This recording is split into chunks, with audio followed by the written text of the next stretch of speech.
City Finance and Governance Committee meeting for Tuesday the 18th of August. The City of Adelaide acknowledges the Kaurna people of the Adelaide Plains as the traditional custodians of the land on which we're meeting here today. We acknowledge and honour their spiritual and cultural stewardship of this country and recognise their deep and enduring relationship with its lands, waters, the sky and all living things. We pay our respects to Kaurna elders past and present and recognise the important role of emerging leaders in sustaining and strengthening their culture. Apologies and leaves of absence. As we understand, Councillor Ma is a leave of absence for this evening. We have no apologies. We'll now go to the confirmation of the minutes. Now, this is in relation to the meeting held on the 21st of July, so going back to last month. Do we have any comments on the minutes, or do I have a mover? Councillor Freeman, you look like you're moving. Deputy Lord Mayor seconding. Any other comments, questions? There being none, all those in favour? Lord Mayor, are you voting in favour of the minutes? Wonderful, thank you. Just if I can ask everyone again, all hands in the air, all those in favour? Declare that carried. Sorry, Councillor Martin, did you vote on that? Yes, I did. You did, wonderful. I thought I saw your hand raising, that's great. Declarations of conflicts of interest, are there any? There being none, we'll move on to agenda item number 5, which is deputations. We don't have any, nor do we have under agenda item 6 any workshops, which takes us to 7. Mr Spitalis, would you like to introduce the FY26 Business Plan and Budget Q4 update? Thank you, through the Chair. Just a very quick introduction. These are, as the report says, interim financials. We're currently going through the end-of-year audit, which may result in some change to these numbers. But based on those interim numbers, we've achieved the original budget surplus of 8.541. In fact, we've exceeded that by about $228,000. Our capital program is just under 90 million. We have, notwithstanding that we have achieved the ARFR target, or the Asset Renewal Funding Ratio target, noting that the reduction in the capital program is largely related to new and upgraded projects. Our net borrowing position is $8.9 million, which is less than the Q3 projection, largely again related to those deferred new and upgrade projects. Our key financial indicators are all within target ranges, and in addition to the solid financial result, there's been really good and strong progress towards the strategic plan objectives and the associated actions identified for 25-26. The AIDA chair is unwell tonight. I understand that his speaking notes were distributed to councillors. Greg Rach is here to assist where possible, but in the meantime, I think the ACMA chair and GM are here to provide an update as well. So thank you, Mr Maris, and Ms Riley. If you'd like to join us to give your report, that would be wonderful. And then we'll go to Mr Rach after that.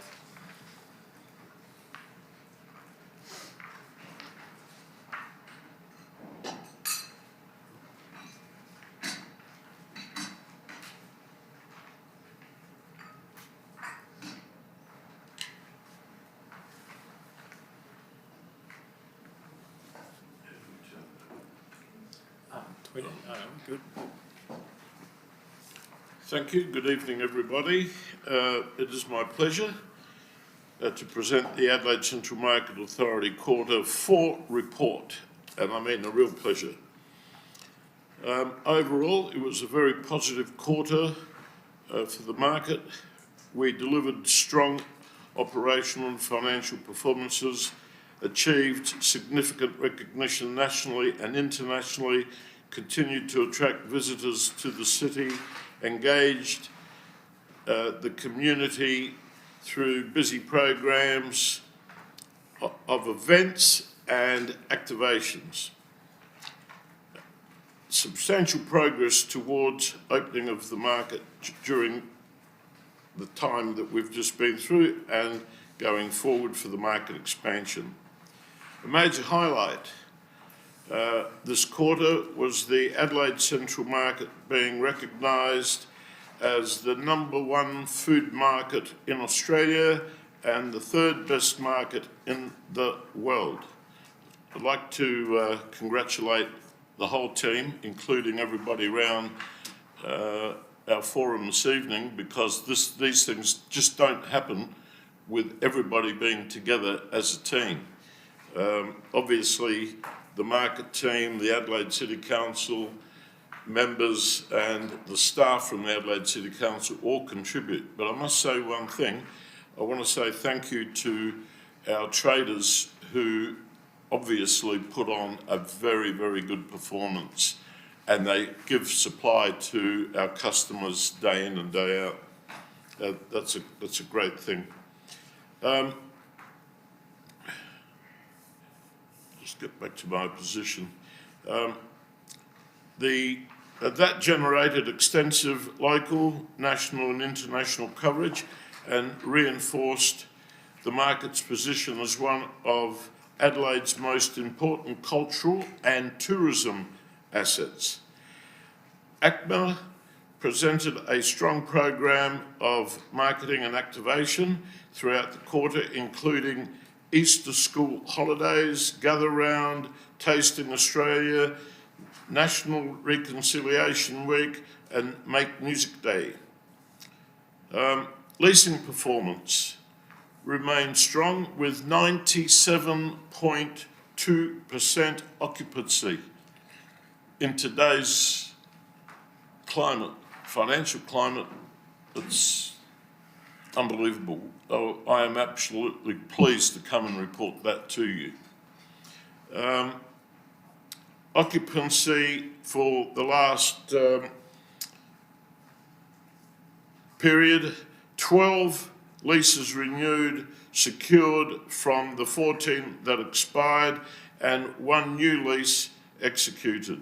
Financially, the market finished the quarter ahead of budget with a favourable operating result driven by strong revenue performance and a prudent cost management.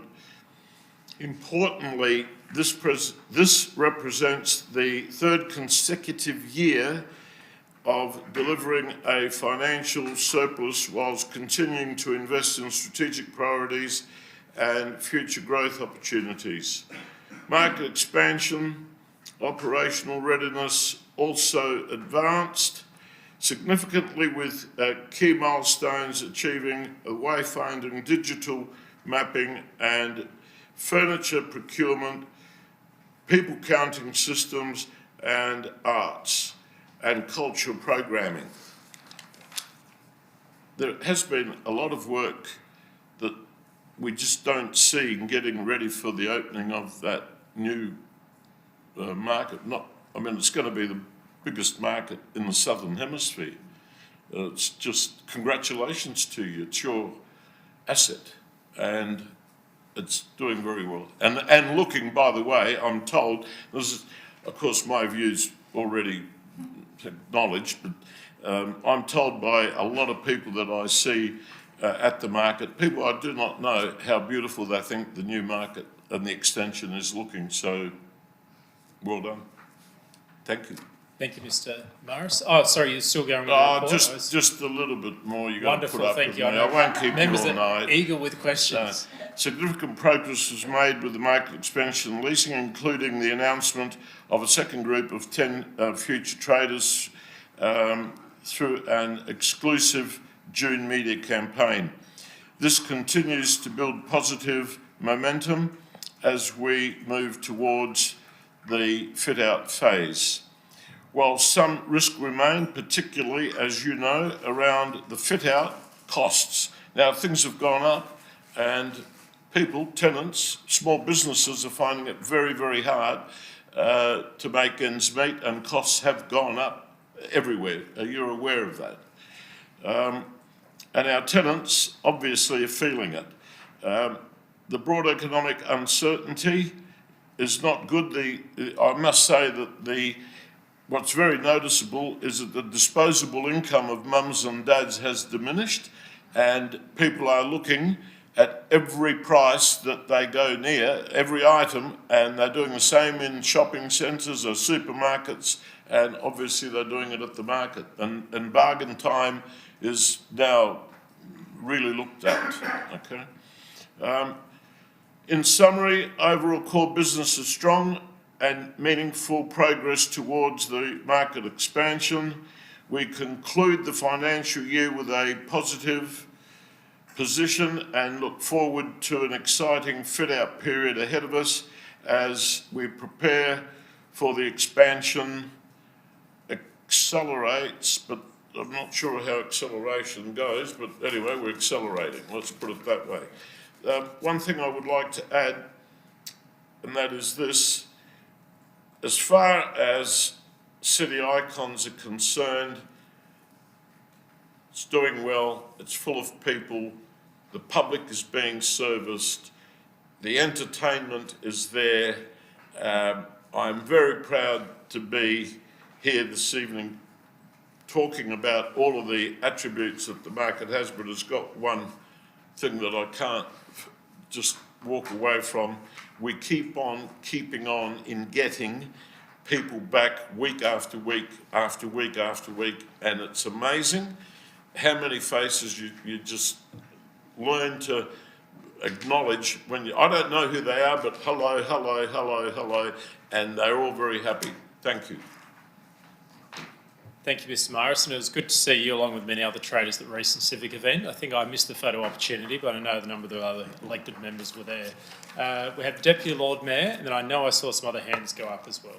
Deputy Lord Mayor. You know what, in this day and age, to hear such a good news story about an incredible organisation, business, is congratulations to you, the board, the team, for what you have done to council's asset and what you are doing. And look, I'm there on Saturdays afternoons, and I can tell you that bargain time is bigger and better than the Boxing Day sales. But I think the testament as well is that those leases have been renewed. That's a real testament, I think. Yep. So again, congratulations. I feel like I'm just a broken record every quarter, but congratulations again. Thank you. Thank you, Deputy Lord Mayor. Any other questions for Mr Morris or Mrs Riley? Lord Mayor. Congratulations again. I think the occupancy is fabulous. Can I just ask a question about the fit-outs? Because I know the new fit-outs are challenging in this economic climate. I'm just interested in the launch date of the new market and if we're going to get it opening before December. At this stage, we're still progressing towards an opening before Christmas. But as you know, there's 50 tenants fitting out at the same time, and we're waiting to hear. We're waiting to be advised on a handover date. So can I just ask, is it possible to have it a sort of a soft opening so the traders who are ready to go can start making money?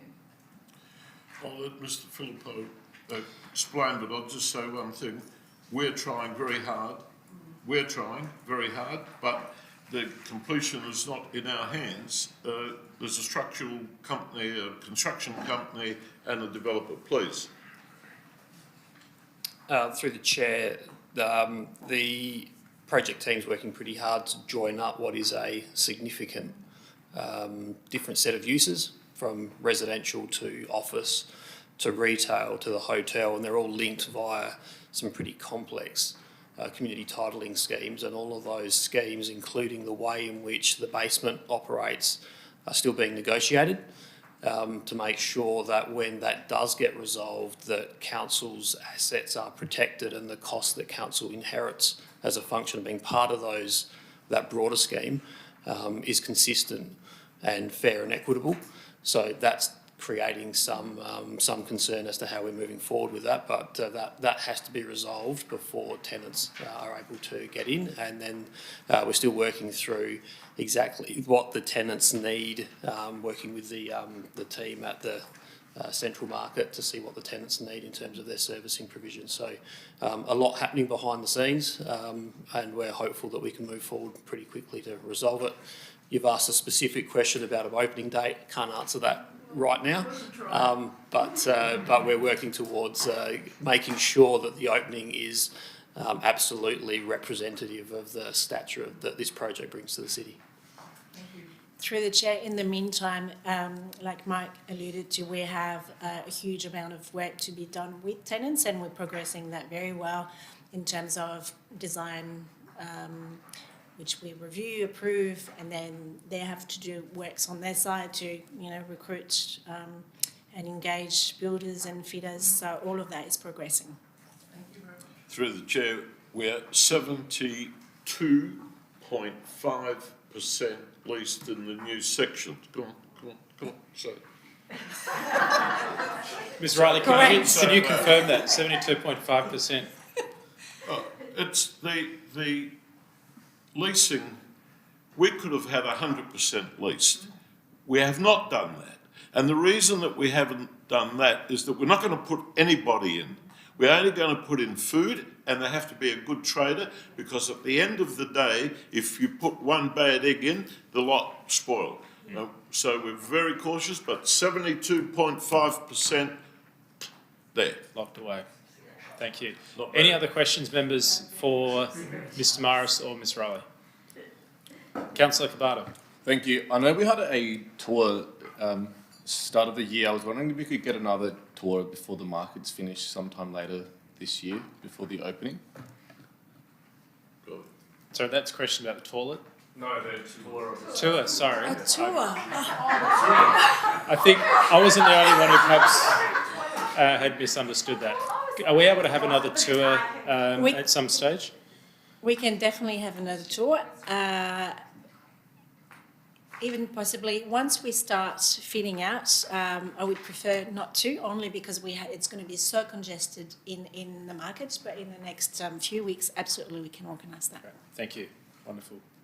Members, I don't see any more hands up. Thank you very much, Mr Morris and Ms Riley. Thank you for joining us. Now I'll invite Mr Ratch to come down. Now, Mr Ratch, as was mentioned earlier on by Mrs Vitalis, Mr Morris, Chair of AIDA, is unwell this evening. He's recovering from the flu at the moment, so he has provided a written report, which we'll take it as being read, and any questions we have relating to AIDA, we can direct them to Mr Ratch. Councillor Cabada.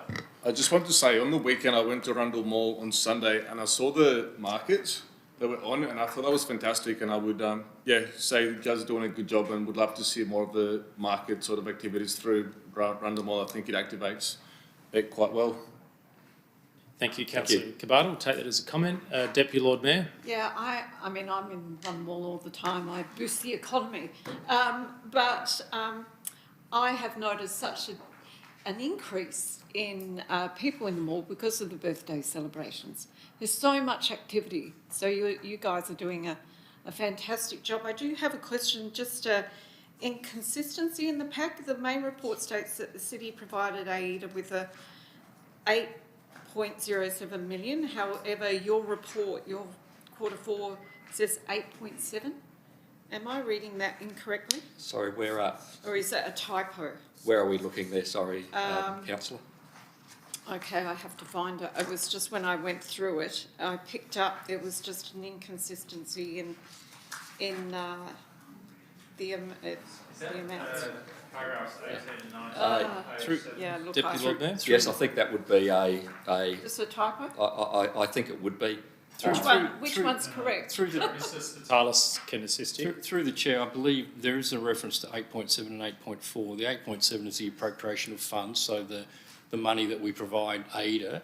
The 8.4 is the net deficit after expenses and the Rundle Mall revenue, which amounts to 8.4. So No, I had 8.072 million and 8.702. I have to find For the it. Chief Operating Officer, paragraph 19 of the report is talks about 8.072 and the Through figures. the presiding member, if I might assist the committee, paragraph 18 refers to the operating result, which is the net of revenue and expenses. Paragraph 19 separately refers to the year-to-date appropriation of funds from council to the subsidiary. They're two different. Oh, okay. Did you have any further questions, Deputy Lord Mayor? It's a good I'm question. good. I had a similar one myself. Yeah, I'm good. Yeah, you're all good. Thank you. Councillor Winston. Freeman. Thank you, Chair. Just a quick question about and I think everyone's making great comments about all the wonderful things they have done, which we have noticed. The review implementation, you had 2 reviews by Deloitte and KPMG, and it's great to see there's only 1 action remaining of the 36 now, which relates to the development of a long-term financial plan. Is that separate to Council's long-term financial plan? So we'll have 2, or will they? Through the chair, the AIDA long-term financial plan is a subset of the City of Adelaide long-term financial plan, so they'll be developed together. Okay, thank you. Any other questions, members? Councillor Martin? Yeah, look, I just have one, and it's not a new question, in relation to MTP Connect.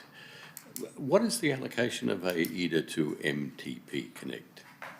I have not got the exact figure in front of me, but I can provide that. Okay.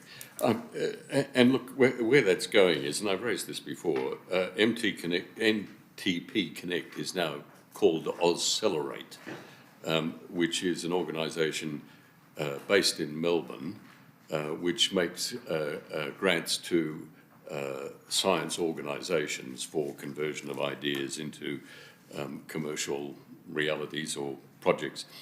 How does AIDA determine where this national organisation has 213 projects worth $210 million, that its investment is going into Adelaide projects, let alone South Australian projects?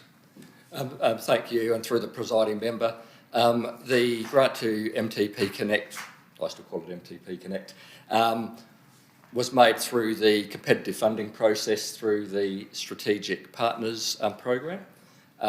Within that program, MTP Connect was required to articulate specifically what they were going to deliver within South Australia with the money which was provided.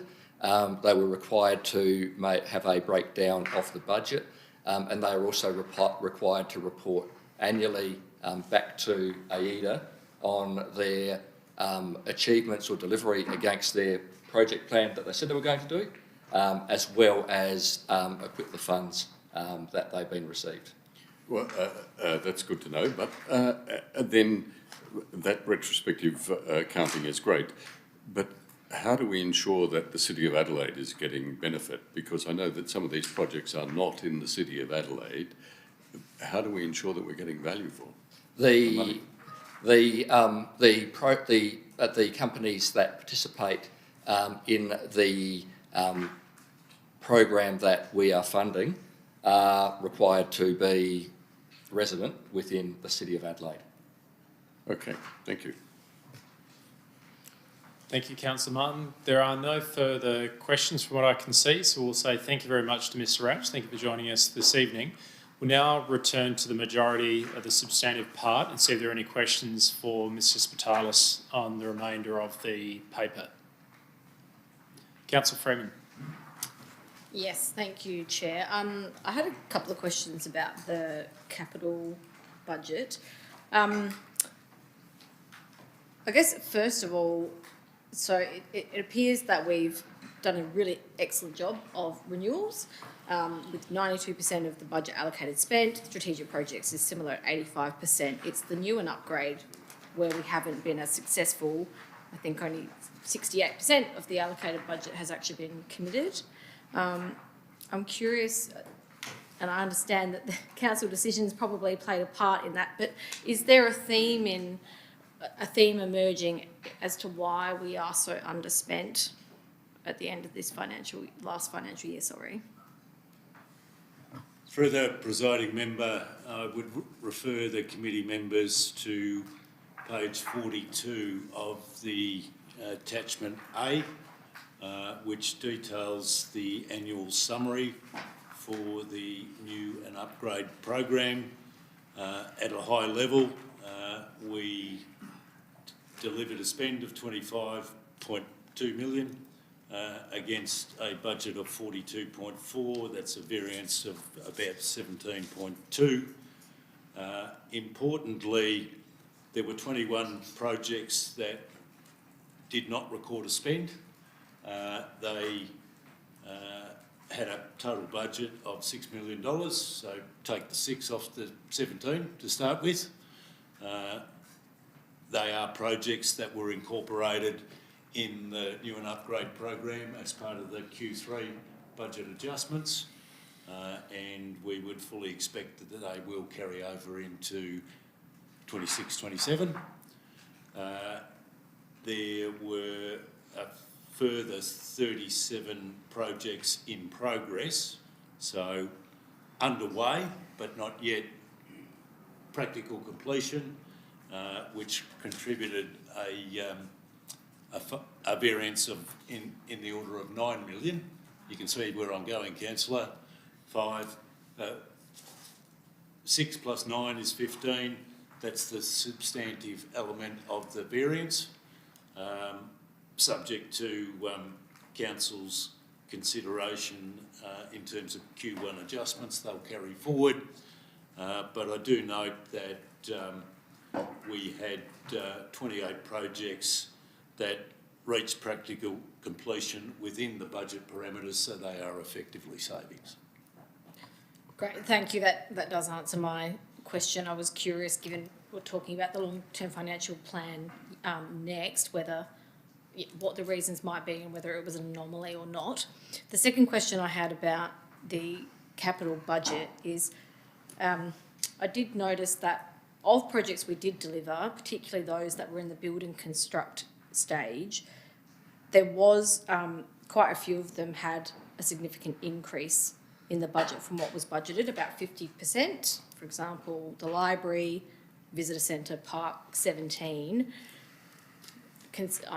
Again, there's a fuel crisis, there's lots of things that are going up in price, but have we landed on a reason of why those build and construct stage capital works are increasing from the original allocation, or are they an anomaly again? Through the presiding member, can you assist Sure. So the administration in terms of your reference to the City Library? Yes, sure. So page 43 of the attachment. Yes. 2025-26 new and upgrade projects. Yes. Line 3, City Library, capital fit out, State Library. Yes. So I'm looking at the variance between the total budget. The 1654 is the spend to date. Yep. Against a budget of 2.5. So there's an unspent element of 888,000. That's not an increase in the budget. It's within budget. Oh, all right. I see. Thank you. Yeah, look, through the chair to assist, they're not whole of life costs there. They are what we had allocated for the current year versus what we've spent. So there's like the Visitor Experience Centre, for example, that is likely to come in slightly under budget. However, if you have a look at it's a timing thing at this point in time. Okay, good. That completely changes how I'm interpreting this. Thank you. Thank you, Councillor Freeman. Lord Mayor. I don't know who's in charge of Christmas around here, but Is it the Grinch or Father Christmas? I'm not sure. scanning through this, there's an awful lot of Christmas investment. I think we're getting a new tree in Victoria Square. I make it over $800,000 because we've got the citywide Christmas decorations 264. We've got Rundle Mall 213, and then we've got One Market, which peculiarly is 359, which seems an awful lot of money for the market. I hate to be a grouch, but if we're going to spend that amount of money, can we have a delivery before January 27? It seems a bit late. So you wanted to know whether the Christmas tree is delivered before 27 I just January, think Lord that Mayor? the delivery date might be brought forward to before Christmas because we're spending quite a lot of money. The only reason I've noticed this is that there are one or two people who are frequent communicators with me who write me constant letters about Christmas decorations, so I've become a bit obsessed by it. It is quite a big spend and we ought to have a bit of a song and dance about They it. don't like you spending the money? They say we don't spend enough. Oh. So this is a very substantial sum of money and I think we should actually tell people we're spending it. But can we have the completion date before January? That's my major grievance. spending that much at Central North? I don't know why we're spending that much at Central Market. So just to clarify, I think there's a little bit of, a question, Lord Mayor. Are you asking whether the questions. tree is to be completed before the end of January? Yes, could Yes. we complete it before the beginning of December? No, we've got to have it for Christmas. So can we clarify that? We have to have it for Christmas. So can I just put this to administration? Can we please clarify the timing of the tree? Yes.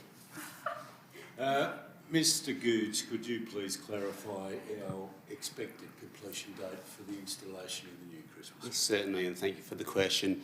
The tree is currently scheduled to be installed in November, so it will be at the same time that the previous tree would be installed by. It's well underway.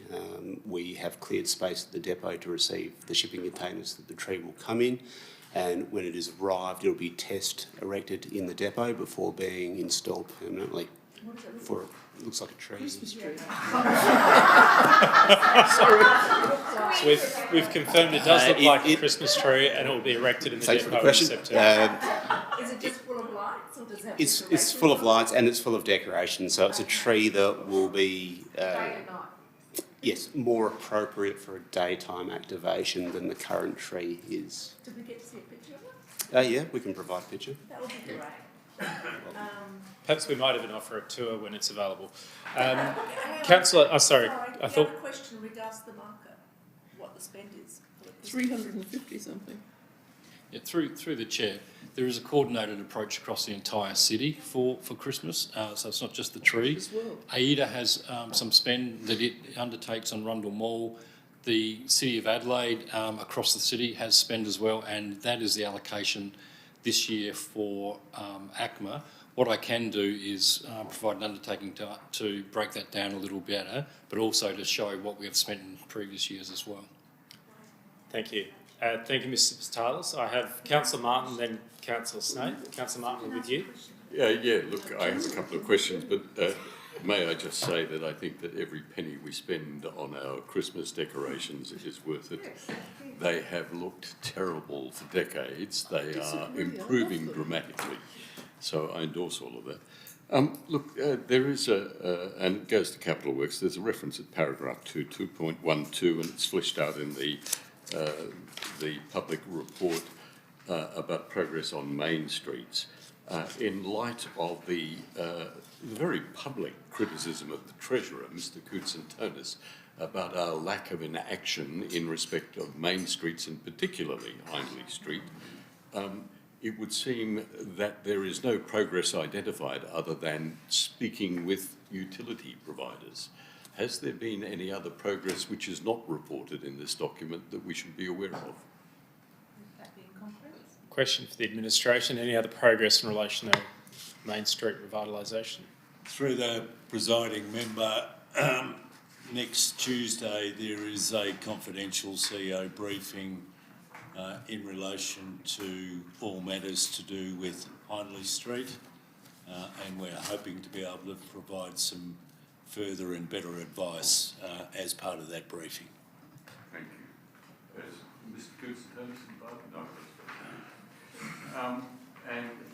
Further, at 5.3, there was a resolution of council during the budget process that there should be a reconsideration at QF1 in favour of Renew Adelaide for $100,000. There is a reference to $100,000 being provided as part of 25-26. Is that the same amount extended early? Through the presiding member, as we approached the end of the financial year, we were able to identify capacity within the 25-26 budget to bring forward that requested reconsideration. So that $100,000 was paid to Renew Adelaide before the 30th of June. Oh, I'd be delighted about that. Excellent.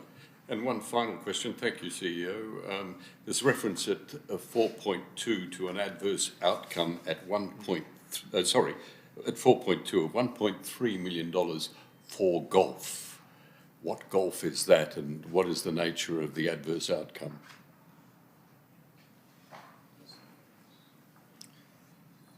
Administration, who's able to assist with that question? Mr. Spitalis, you're reaching for the microphone. Through the chair, just to clarify, Councillor Martin, you're saying adverse because it says negative 1.297? Correct. Yeah. Nicole. Through the chair, that is a result of the operations of golf handing over to state government and the part of the course being closed for construction. So that's just a negative impact. That is not an amount that is to be reimbursed at some later stage? Through the presiding member, I think the commentary is the original, it's an outcome that's less than the original budget. So we were forecasting a loss? Through the chair, that's on the cost side. So with the arrangement we have is that we are cost neutral in this. I don't think that's confidential. That we are cost neutral. So this is the cost side of the equation that we had in the budget. So it's come in worse than, I can't. We may have the team But there's here offering some assistance. But there's an offsetting revenue to ensure that we're not. Through the presiding member, if I can refer members to page 25 of the business plan and budget attachment, which lays out the preliminary end-of-year figures for the North Adelaide Public Golf Course. While expenditure, basically a net result of 67,000 in the black. Okay. So why was it singled out as a negative outcome then?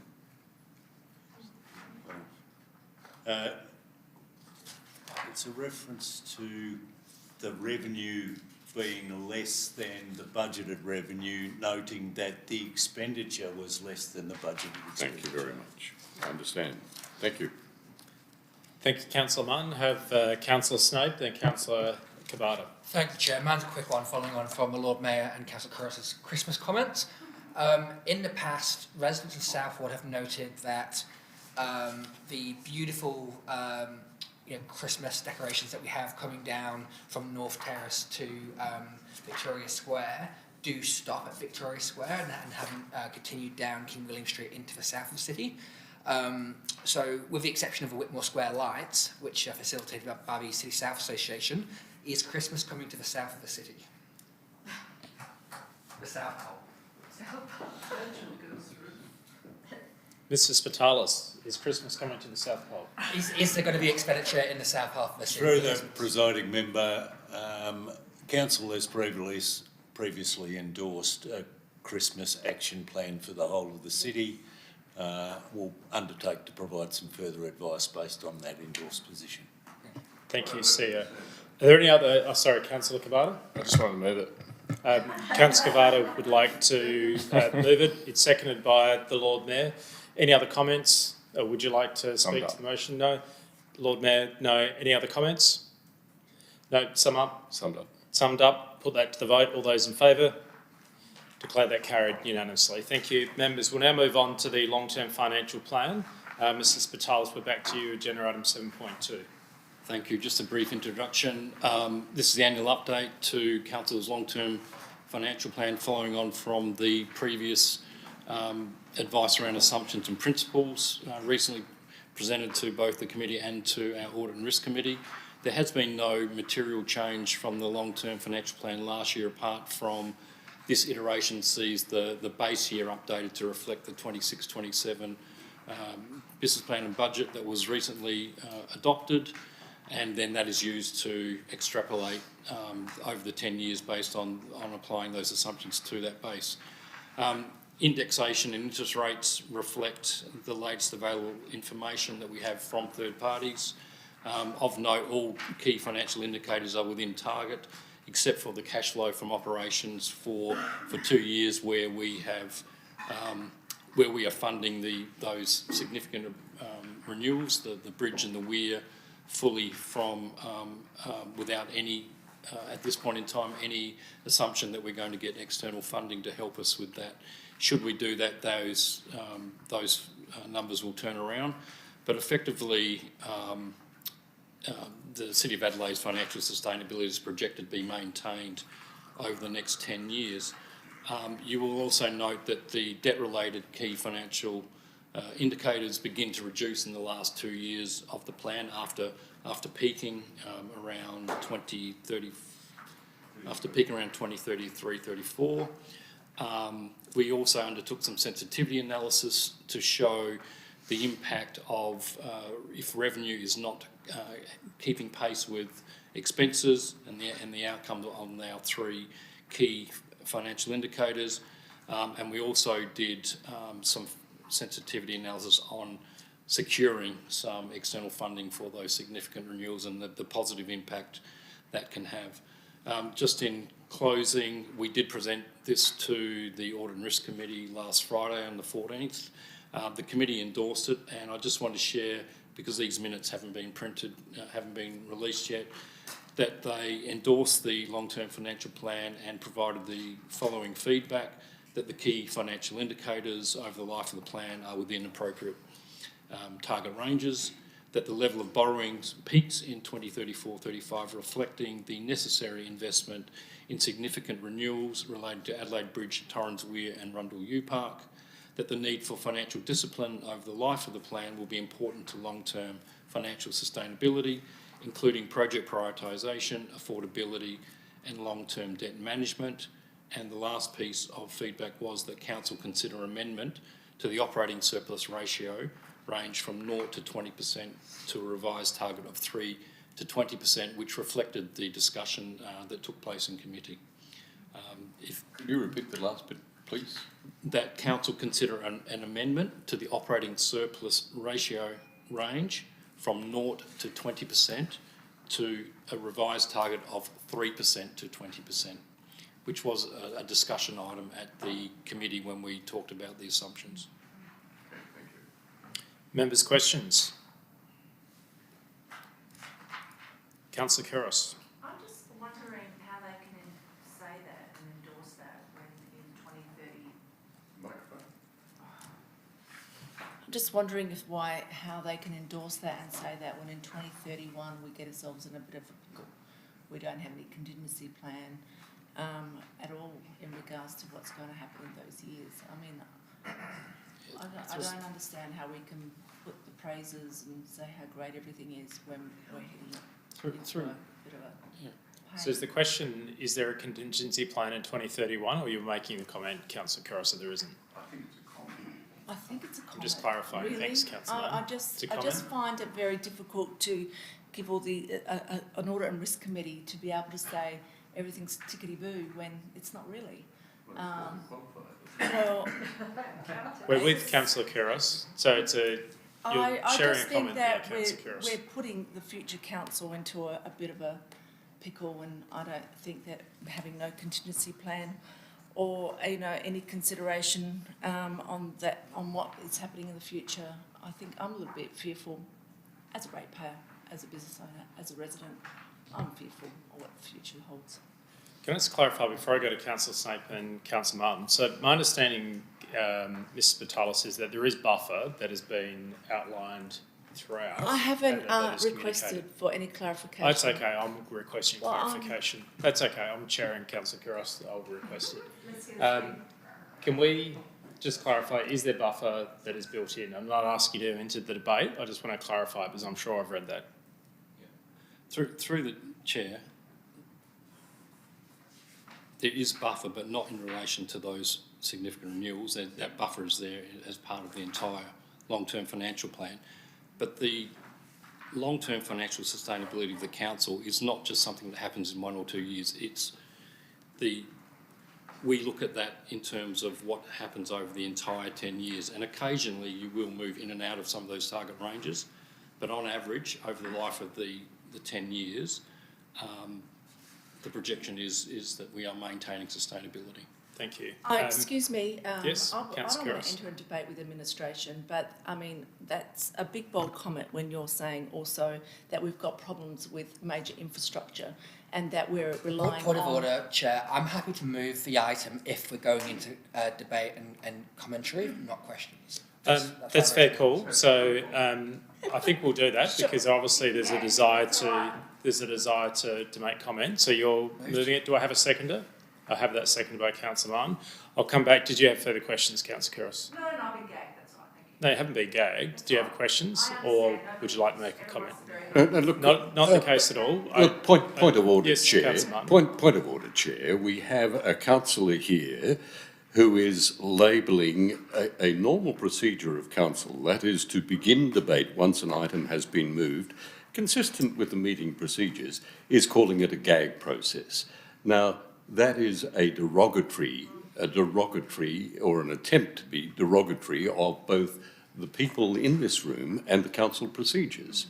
I ask her to withdraw that. It is a nonsense. I'm going to note it, Councillor Martin. I won't ask her to withdraw it. I don't think it's appropriate language, though, Councillor Couros, and can you please subsist from doing that in the future? I'm going to go to the mover. Sorry, I didn't give you an opportunity to speak first to this. Would you like to speak to it? Yes, just to note very briefly that this is to go out for consultation, and so I support setting this out to consultation. I think a lot of work has gone into this, including workshops as well. So with that being said.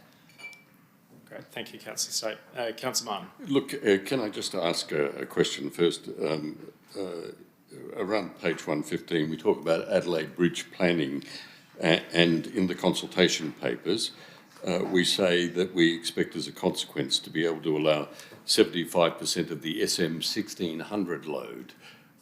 It doesn't mean anything to me, and I'm not sure it means anything to the ratepayers, and I wonder if we could provide some clarity around what SM 1600 load means? Through the presiding member, if I might assist, that load limit allows the biggest MFS truck in their current fleet to go over Adelaide Bridge.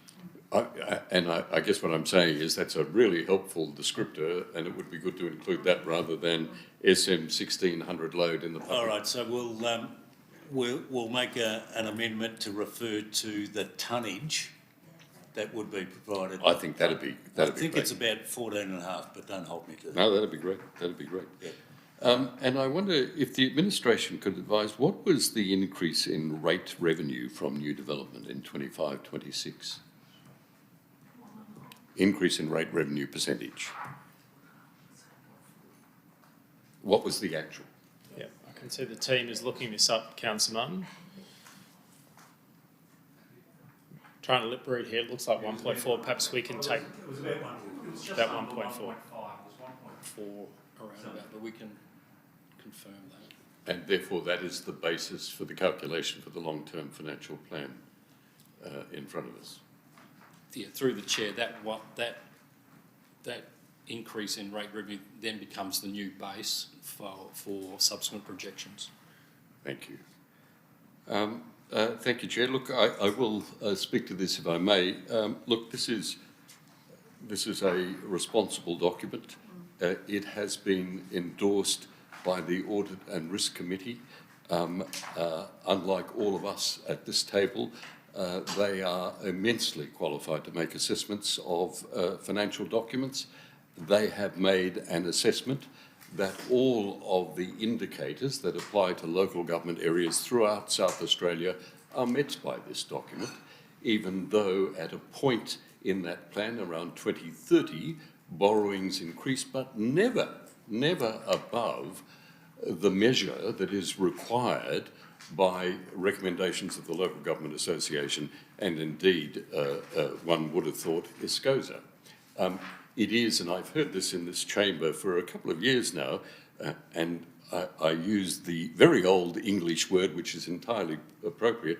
It is tosh to suggest that there is some looming financial crisis. There is, in fact, a looming, responsible, long-term financial plan that's about to go out to public consultation. Now, there were a couple of things that I wanted to note in reference to it. And it is, and I thank the administration for the clarity earlier, it is good now that we have a surplus target, that is, an operating surplus of 3%. Previously, as members would know, The last council specialised in operating deficits, massive operating deficits, enough to build, a brand new bridge across the Torrens. But we have turned that around and produced positive results. Additionally, there is a reasonable assessment of risks and opportunities, though there is an absence, I note, of an assessment of the risks posed by AI, especially in regard to the security of our own platforms. That is an abiding risk that most organisations discuss at some point. It's not necessarily raised in these documents. And there is one risk that is not mentioned, which I think is a significant risk, and perhaps I shouldn't say so, and that is the relationship with government.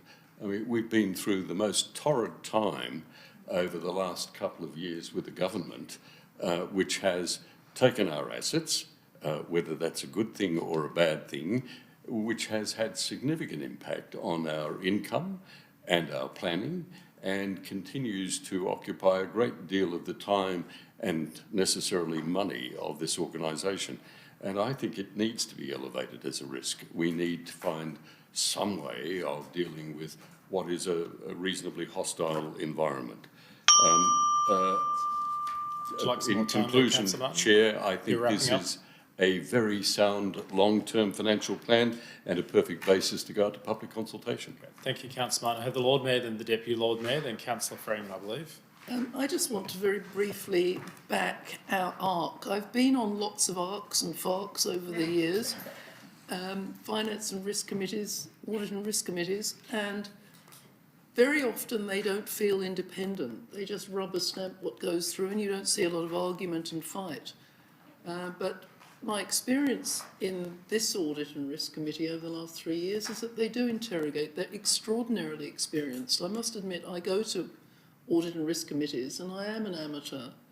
I look around the room and they interrogate, they ask questions, they challenge the administration, they argued with the Chief Operating Officer, they want to get to the bottom of things, and they actually make recommendations, which is really important, so that we can be confident that our administration have been checked by experts who are truly independent. I actually think it's a really good system and I would congratulate them. They did give us a warning. Fiscal responsibility requires discipline. And although we've had some pretty good results from ASCOSA and our parameters over the last 3 years, we have to be mindful. We can't spend more than we have. And that warning I think we should take very seriously. And despite that, they've upped the surplus from 0 to 3%, which is, showing signs of discipline. And I hope that Council will accept their advice because it will make us safer into the future. Thank you, Lord Mayor. Deputy Lord Mayor. I've got a couple of questions. Is it correct to say that securing 50% funding for the bridge and weir will reduce our average net financial liabilities ratio from 58.6 to 51.9? And that would improve our cash flow? Through the chair, can I just get the page reference so I can absolutely confirm that for you? Do you have the page reference there, Deputy Lord Mayor? Oh, sorry. I've just written notes. 122. I'll put page numbers next time 122. when I read them. Of the agenda. 122. So, whilst you're doing that, also, when will Council need funding commitments from the state or Commonwealth to avoid having to fully debt fund these assets? So that's, Through the to me, presiding member. and just to follow on to that, sorry, is there a formal advocacy strategy and timetable, decision timetable, that will fit into all that? Because, we don't want this to be simply an aspiration. We actually need this to be something that we hold the governments accountable to. Through the presiding member, our advocacy in regards to external support for the Adelaide Bridge and the Torrens Weir is front of mind for our grants team, and we're constantly reviewing the opportunities that might present through either state government or Commonwealth government funding. The short answer to your first question is that provided we lock the funding in by 2030-31, you'll see a positive impact on both the cash flow from operations ratio and the net financial liabilities. Does that answer your question, Deputy Lord Mayor? Yes, but yes and no. I might actually take this offline actually. But I do want to actually, I've been on a lot of ARCs and farms and you name it, and I do want to endorse our Audit and Risk Committee. That is why we engage these experts, so that it gives us a level of confidence on the financials, but the buck still stops here. At the end of the day, we still have to actually ask the questions, unpack it, understand it, because that is what good governance is all about, not just relying on people who have this expertise, but actually ensuring that we take their advice on board, that we understand that we have engaged these people for those reasons, and that that is very important, especially when a lot of people lack that particular expertise as well. And they make it up in other areas, but that's why we have these experts, and not just the Audit and Finance Committee, ACMA, AIDA, all of those boards that we have engaged for those reasons. Thank you, Deputy Lord Mayor. I have Councillor Freeman, then Councillor Cabato. Thank you, Chair. Just a couple of questions. So first of all, the timing of this. So the recommendation before us seeks to go to consultation next week, and then the report says the long-term financial plan will come back to us in October for final decision. When does the updated long-term financial plan have to be adopted by?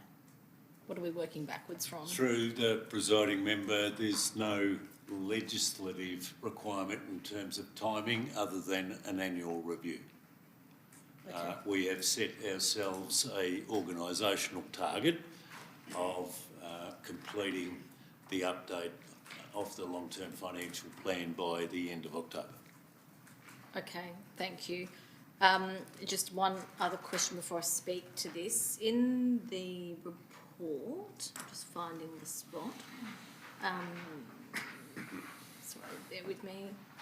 Page 120 of the pack, page 16 of the long-term financial plan, the draft, where it talks about the strategic opportunity, artificial intelligence and digital transformation. So the description there that this is a strategic opportunity within the plan, is there actually a line item within the long-term financial plan allocation reflecting this strategic opportunity, or are we just committing to that being a principle? This is in Ritalis. future budgets? Through the chair, in our operating budget, there is $1.6 million a year for our information management roadmap, and part of the next couple of projects, one is the Salesforce one that you're aware of, is so we were starting to work towards how we start to embed AI into our services. As part of that process, we will be developing a framework to identify benefits, realise them and monitor them going forward. And so we'll be able to actually then share that with council members, and subject to where we head with that, it's possible we could use that to reinvest into other initiatives, or we can take it to our bottom line, but that'll be up to council to decide. Okay, thank you. I'll speak to this now. I completely agree with the sentiment of other councillors in the room that ARC have done a brilliant job in assessing the fiscal responsibility this document sets out to achieve. But what ARC don't do is say this ticks all the strategic boxes that as a council we want to achieve. And I have to say, and noting the comment that this does not materially change from the previous long-term financial plan update, there are some pretty obvious gaps for me. First of all, this document does mention the strategic plan. City plan is loosely mentioned in there as well, but there is no mention of the integrated climate strategy, the integrated transport strategy. And I've made the point several times before, that unless those strategies are funded, they will never be brought to life. And to me, that's actually an annual allocation, a percentage allocation, which is not in here at the moment. The greening program is not funded long term. That really worries me, that every year we'll be having this fight again and again and again about, are trees really worth the spend, when we have a strategy saying that they are, that we adopted. I would have liked more time to unpack that and maybe allocate percentages to these strategies. Maybe the percentages we've already allocated, like parklands buildings, 1.5%, does it really have to be 1.5% moving forward? Can that be shared among other priorities? You know, I raise that now because, yes, this document will be updated in response to consultation feedback we receive, but in my opinion, a financial document like this will get limited feedback, particularly what I'm talking about. So I really just don't want to miss the chance. So I guess that's probably the main point I wanted to make, just reading my notes here. I guess the other gap is in the approach that's listed here of how we've developed this this long-term financial plan. It does say we considered community priorities, I think is the wording. But again, are we actually looking at consultation feedback we're receiving on all of our projects throughout the year and reflecting on what are the gaps that we're hearing? Because active transport was the number one thing that came back in the most recent budget, and it would be great to respond to that in the financial documents we put out there and the decisions that we make. So happy to support it, to go out to consultation, but I can't help but feel there are some massive gaps here that we haven't made an effort to address. Thank you, Councillor Freeman. Councillor Cabada? I will not ask any questions, thank you. Thank you, Councillor Cabada. Any other members? Well, it's actually was moved originally by Councillor Snape. I was waiting for everyone else to finish before I make a couple of comments. One of them is, I just have a question actually in relation to the rates oversight scheme. It's referred to as something which has recently been adopted. What are the implications of that been so far, and how could that impact our forward assumptions around rates revenue? Through the chair, it is only an oversight. That they don't have any powers to compel councils to do anything. It is there as an advisory capacity at this point in time. It's there to keep, I guess, council's eyes on maintaining that sustainability over time. Great, okay, thank you.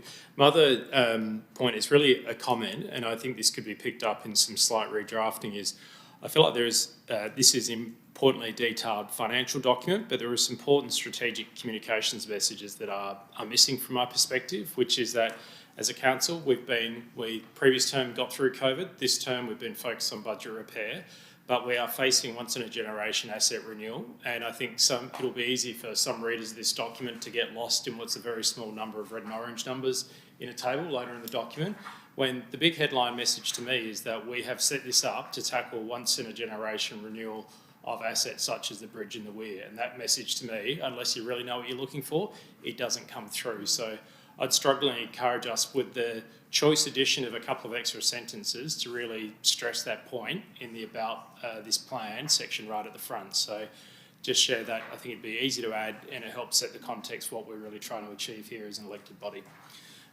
With that, I'll hand it back to you, Councillor Snape, as the mover. Summed up, we'll put that to the vote. All those in favour? Opposed? Declare that carried. Thank you, members. We'll move on to agenda item 7.3, which is in relation to the community engagement policy, the draft one. Mr. Spitalis, are you introducing this one? Very briefly, thank you. Through the chair, the exec summary provides a timeline of our journey to this point. We are required to adopt a policy by the 11th September. In May, Council adopted the draft for public consultation. We received 4 responses on our Adelaide site, and we didn't get any submissions from our 4 in-person sessions that had 60 interactions. So as a result of that, there are no changes resulting from the engagement. However, there have been some minor amendments to better align the policy to legislation. Thank you, Mrs. Spitalis. Questions? Deputy Lord Mayor. Through the chair, how does this actually align with our presentation that we actually received a week or so ago on a new proposed community engagement process, and is there any conflict or? The toolkit's been developed with the Community Engagement Charter of the City of Adelaide plus the State Engagement Charter and the policy requirements in mind, so they all support each other. The toolkit comes in below the policy, and then that is used to inform how we actually engage with the community and what type of engagement's undertaken. The policy set is sort of the umbrella piece over the top. Through the chair again, does that actually take into consideration community, significant community impact that's not statutory, a statutory requirement to consult? So what mechanism have we got to ensure that we're meaningful consultation in those situations? Does the toolkit cover that, I think? Yes, okay. That's where the toolkit comes in. Excellent. The toolkit matrix will guide us as to what type of engagement we should undertake for what type of... Yeah, so it's not just statutory stuff, it's, okay, good, thank you. Lord Mayor. I'll move it. You'll move it. Do I have a seconder? Seconded by Councillor Snape. Lord Mayor, would you like to speak to it? No, I think... Could you just put the microphone on, please, Lord Mayor? Just a policy. My only comment is I really dislike the font. We'll take that as a comment. Thank you, Lord Mayor. Is a seconder like to speak to it? Not on the phone. No, I reserve my right. No comments on the font. Any other members wish to speak to the item? There are none. Lord Mayor, would you like to sum up? Summed up. We'll put that to the vote. All those in favour? Opposed? Declare that carried unanimously. Thank you, members. Declare the meeting closed at 7:48 p.m. Thank you. It really gets up my nostrils, that sort of stuff. The sign of this paper, right? It's like shit. What's upside down? Everywhere through it, everywhere. It's like, is that Yeah, that's it. Apparently it's been approved. God knows why.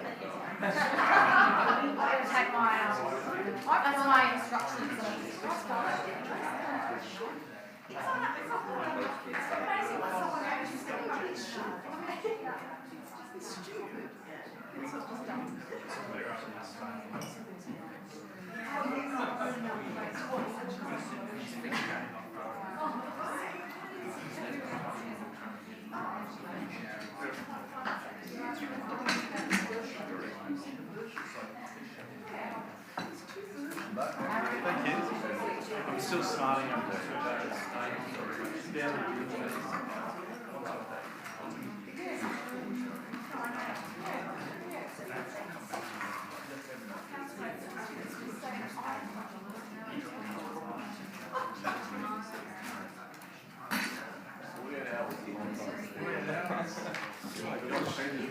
Okay, members, are we ready? Thank you, members. I'd like to declare the meeting of the Infrastructure and Public Works Committee open and advise that this meeting will be recorded and streamed live to the City of Adelaide website. Please note that an audio and visual recording is being taken of this meeting. This means that you're present at and any contribution you make to this meeting may be collected, used, disclosed or published publicly by the Council, including transferring outside of Australia. The City of Adelaide acknowledges the Kaurna people of the Adelaide Plains as the traditional custodians on the land on which we meet today. We acknowledge and honour their spiritual and cultural stewardship of this country and recognise their deep and enduring relationship with its lands, waters, the sky and all living things. We pay our respects to Kaurna elders past and present and recognise the important role of emerging leaders in sustaining and strengthening culture. So next we have one leave of absence from Councillor Ma and no apologies. And I'll now seek a mover confirming the minutes of the meeting held 21st of July, moved by Councillor Abrahimzadeh, seconded by Deputy Lord Mayor. Would anyone like to speak to the minutes? Okay, put that to the vote. All in favour? All against? Great, that's carried. Thank you. Next, are there any declarations of conflicts of interest? Nope, wonderful. We have no deputations, we have no workshops, and we have one report for recommendation to Council. Councillor Yep. But before you do that, Councillor, I will ask Mark Gouge, Acting Director, just to introduce the item first, if you could hold on for just a moment. Thank you, Chair. The Capital Works monthly project update seeks to provide the elected members with an update on the capital program, new and upgrade and renewals works undertaken in the first month of the financial year. I'll take the report as read and welcome any questions that you might have. Thank you. Questions, members? Councillor Secretary. Sorry, I can sense everyone's keen for dinner. Just a question, when we run procurement processes for our capital works, do we request those presenting a proposal to declare whether they've used AI to prepare designs? Might seem a tangential question, but I'll build up to why it's relevant. Thanks for the question. It's a good one, and I don't have a definitive answer for you at this point in time, but I will seek that and provide it back to you. My reason for asking the question is that my observation is that there are many professional services companies, including engineers, who are using AI. It's massively reducing their costs of preparing work. At the moment, they would be capturing the savings of that. I want to see council capture those savings because we have plenty of places we can spend money if we can identify those savings. So I welcome the advice from the administration. Is it something to be considered through this committee, or is it more suitable for a motion on notice at council to request that all future procurement around capital works specifically require proponents to indicate whether they're using AI or not? Through the presiding member, I think there's two parts to your question. Yes, the use of AI might give them some savings in determining submissions for bids for work. Whether or not that translates into savings based on the delivery of works, they're two entirely different things. But they do, not to argue the point, I suppose my observation would be it does change their cost of delivering a service in general, which may reduce. So what I'm trying to acknowledge is that there probably are some important parts of your question, and it's probably something we need to take away, and we'd be happy to assist in the preparation of an appropriate motion or question. Thank you. Through you, Chair, I'll take that up offline. Great, thank you. Deputy Lord Mayor, you had a question? Just follow on from that. Would that be part of the motion that I moved, being the external investigation report that we're going to be doing? Would we not look at ways where we could actually introduce AI for efficiencies? Through the presiding member, how the council and its administration uses AI to achieve efficiencies is one thing.